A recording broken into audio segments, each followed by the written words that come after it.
gonna get through this Post Malone F-1 Trillion album review. Let's chat about it. Hey friends, what's going on? John here from What's Spinning, here tonight to chat about this latest album from Post Malone, singer, songwriter. You know who he is, and by this point you probably have some feelings on him, whether they be, very positive, very negative, or just sort of all over the place. And that's kind of where I have kind of found my niche over the years, just being a little, in the middle when it comes to Post. Now, in his early days, his mixtape era, the August 26th project, these were dark times, my friends. Really, really dark times. Like, not only was Post not bringing anything new to the table then, he just wasn't sounding all that confident with it either. I mean, I saw him at a festival around this time, and I just did not get it. Now, he certainly did blow up, though, over the next few years with albums like Stoney. They were a big deal. And I mean, I don't know, if we're talking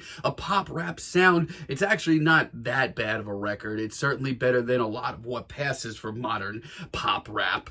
Not only that, but, his performances had certainly improved. There's some great deep cuts on here, like Broken Whiskey Glass.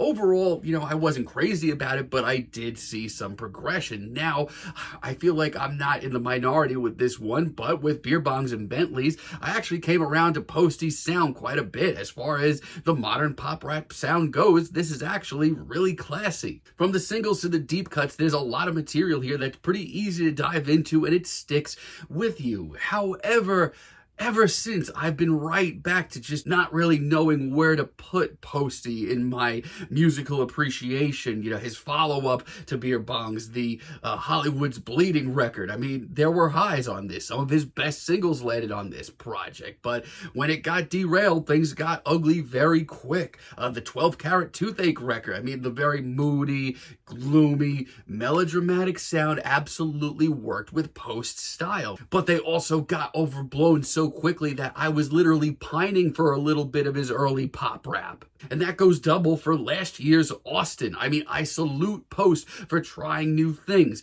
breaking out of his shell. But personally, I've been feeling like I've been getting further and further away from really enjoying an album from the guy. Now, with this latest record, I have been avoiding this thing like the plague. I was not excited for this, mostly because this is Post's country record. And not only is it his country record, it's his poppiest country record that he could possibly put out. And all I have to say is, we are in such a great time for modern country right now. Artists like Sturgill Simpson, hell, even Beyonce jumping on the bandwagon. Even more indie artists like MJ Lenderman and Waxahachie dipping into some alternative country. Country as a whole is in such a great spot right now, and God, why would you listen to this if you're into country? This album starts off with Wrong Ones featuring Tim McGraw, and I can already tell you it's going to be a pretty rough listen. Now, I will say this, instrumentally, I actually really like the drama of this cut. It's dreary, it's dusty, it actually has this pretty serious layer of cool to it. But we are one track in, and Post is already drowning in cliches. Also, his vocals are already getting on my nerves. Good Lord, this is going to be a good long review. And Tim McGraw, I really didn't need him on this track with Posty already stinking up the joint. And get ready for me saying that quite a bit, because Posty brought a lot of friends on this record, like Finer Things featuring Hank Williams Jr. Instantly, we don't even have that cool instrumental to fall back on, and what we get is a wasteland. Now, I don't listen to a lot of the poppier side of country. It's not my bag, but I can already tell you that this track, I feel like, has been wrote 100 times. I mean, his vocals, they're actually not that bad as a whole. His vocals don't sound like they're too far off from where they should be. But the track overall is just so aggravating, and I didn't need Hank Williams Jr. as a feature. And listen, the majority of these tracks on this album, while there are a lot of them, most of them are under 3.5 minutes. But tracks like this drag. I Had Some Help featuring Morgan Wallen. This track does nothing for me. The overly produced instrumentals, there is no edge to this whatsoever. It's just so melodramatic, but even Post has done that sound better in the past. And America's apparent sweetheart, Morgan Wallen, brings nothing to the table here. I've never enjoyed him as a solo artist, and this isn't saving it. I almost had to turn it off. We also have Half the Part featuring Dolly Parton. This isn't cutting it for me either. There are so many tracks like this on this record that I feel like have been recorded dozens of times. The emotion, the passion, it's all out the window. This is nothing new in these sounds. And you know what? Shout outs to Dolly Parton, because this track doesn't just fall apart because of her. She actually sounds great. I just feel bad that she had to do this track. Goes Without Saying featuring Brad Paisley. I'm sorry, I'm not having a good time. By this point, these instrumentals are just blending and blending together with each passing moment, as are Post's vocals and his lyrics and all of these guest spots. And Brad Paisley, I'm sorry, he adds nothing to this track. This is just another example of Post kind of just copying and pasting what's going on right now in country, but just not doing it interestingly. Guy for That featuring Luke Combs. I'm sorry, this track as a single leading up to this album did not excite me. And you know what? I will say this. I give credit where it's due. Post's vocals, they're not that bad here. They are passionate. You know, he sounds like his heart's in the right place. But this is just so plain Jane. This is, this is modern country's elevator music. And Luke Combs, another guy I've never really been a fan of. This isn't helping. Yeah, I'm sorry, but this album is just not for me. As a matter of fact, I think it's maybe the worst album that I've had to listen to all years. And listen, this may be me splitting hairs, but there are a couple of tracks I do want to give some respect to. I mean, the fact that we are sitting here with this record and Pour Me a Drink featuring Blake Shelton is literally one of the best tracks here. That's dark-sided. I mean it. For a modern poppy country tune, this really isn't that bad. Now, it is polished to the nines. It is clean, clean, clean. But Post actually brings some genuine emotion to his performance on this cut, and Blake Shelton brings his A game. Yeah, I'm not going to tell the homies that one, though. God, what a weird spot to be in with this record. What even is this? And what don't belong to me is genuinely sad. Mostly because this track's actually really good. This has the dose of sad boy Post that I wish that this album had a little bit more of. And yeah, a lot of this record is, very dramatic, very emotional, but here, it just sounds right. It sounds raw. And the thing is, there is a southern twist to this track, but this seems much more in his wheelhouse. I really do like the hook as well. It's got a throwback 80s synth ballad sound to it. Like, this is how this album could have worked. And leave it to genuine country god Chris Stapleton to bring a little life into this album with California Sober. This one's definitely still very flashy, very clean, very pop-centric, but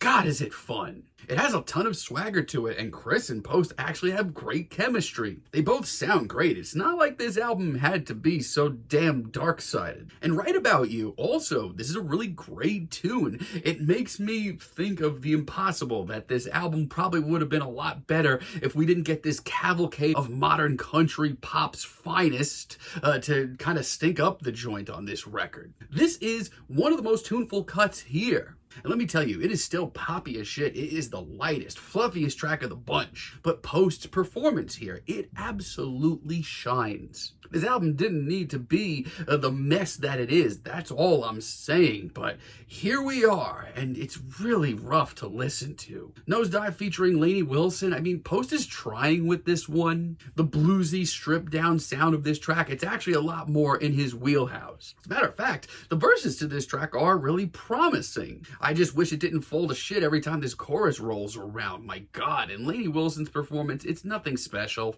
Not a big fan of Losers featuring Jelly Roll either. Stylistically, it is a little bit more rugged, a little bit more bluesy once again, and I do enjoy Posty in that style.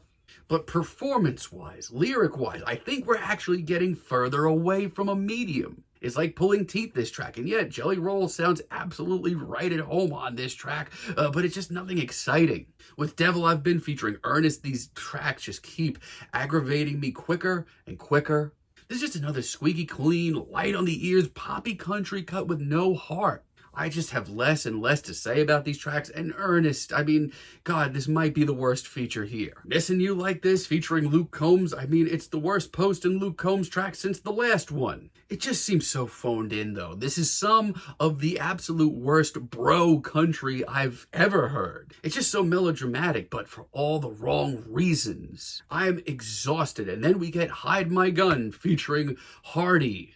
Wow. This is just such a wasteland. And instrumentally, I think it's got some cool moments to it. But emotion-wise, passion-wise, we have hit a low. And Hardy absolutely shows up and does nothing to sway me. Now, Mexico late in the album featuring Billy Strings, I actually do think this is one more really fun cut that's worth checking out. It's an upbeat, sort of goofy jam that shows Post really letting loose. And maybe this is Stockholm Syndrome at this point, but I genuinely had a blast listening to this track. And Billy Strings bringing some bluegrass to the table, one of the best features here. But then we get Yours as a finale. Hey, one more for good measure. We haven't had enough of these. I would give you guys my thoughts on this overly sappy, ridiculously overproduced ballad, but there are a lot of the same thoughts that I've had on a lot of this record. It's just so cookie cutter. I could tell you what was going to happen at every turn. This album is an absolute wasteland of modern country in a time where country is honestly in a really great spot.